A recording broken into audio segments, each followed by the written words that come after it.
Have you ever had that feeling, where something just clicks, like a sudden flash of insight, almost like a light bulb going off in your head? I know exactly what you mean. Well, a lot of that magic actually happens in a very specific part of the brain, the telencephalon. It's the biggest and most complex part of our brains, and it's what we're diving into today. It's truly fascinating, isn't it? I mean, think about it.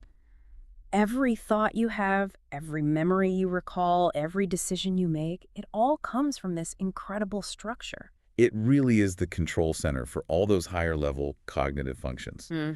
If you're thinking, perceiving, remembering, speaking, making choices, or even just being aware of yourself and the world around you, that's your telencephalon hard at work.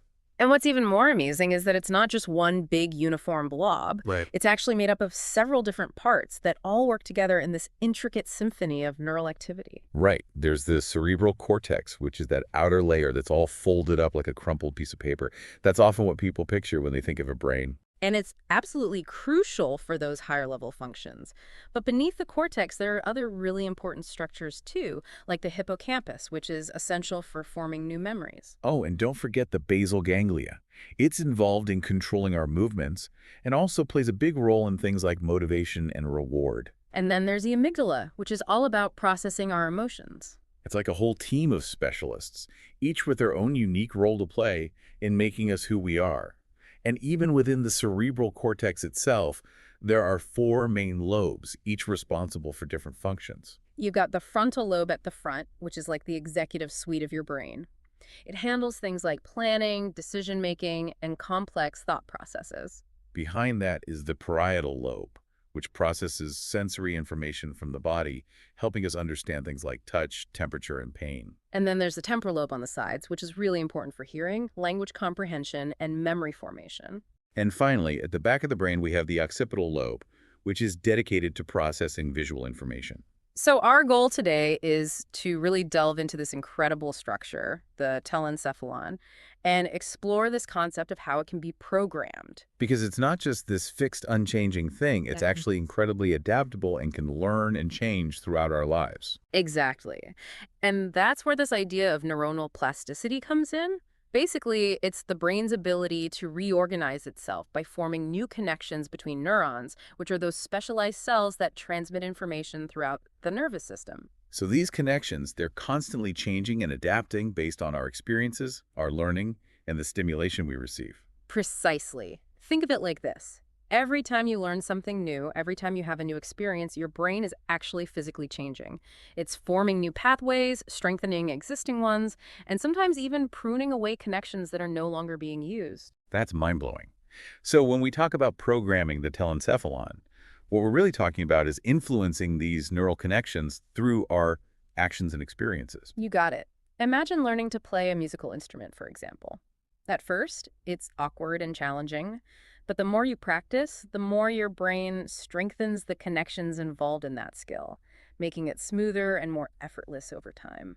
It's like our brains are being constantly sculpted by our lives. That's a great way to put it. And this isn't just about learning new skills, it applies to everything we do. From the way we think and process information to the way we regulate our emotions and interact with the world around us. So the question is, can we actively influence this programming?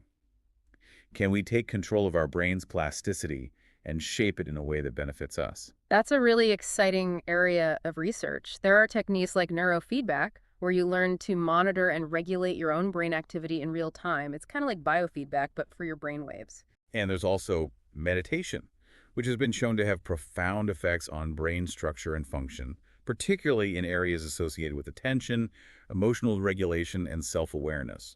And then there are more cutting-edge techniques like transcranial magnetic stimulation, or TMS, which uses magnetic pulses to stimulate specific areas of the brain.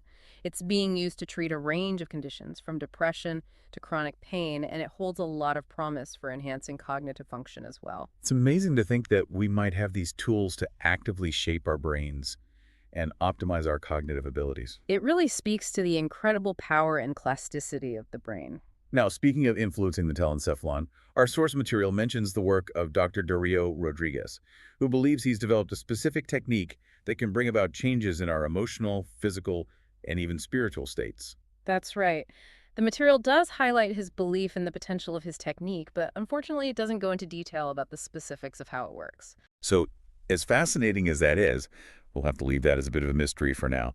But I think the key takeaway here is that this incredible structure, the telencephalon, is constantly evolving and adapting based on our experiences and the input it receives. Absolutely. Thanks to its remarkable plasticity, we have this incredible capacity to learn, to grow, to change, and to optimize our cognitive abilities throughout our lives. So as you go about your day-to-day, think about this. What new programs might you consider implementing in your own life? What skills might you learn? What habits might you cultivate? What experiences might you seek out to shape your brain and enhance your overall well-being? It's a truly empowering thought, isn't it? That we have this ability to actively participate in the ongoing evolution of our own minds. It really is. Thanks for joining us on this deep dive into the fascinating world of the Telencephalon.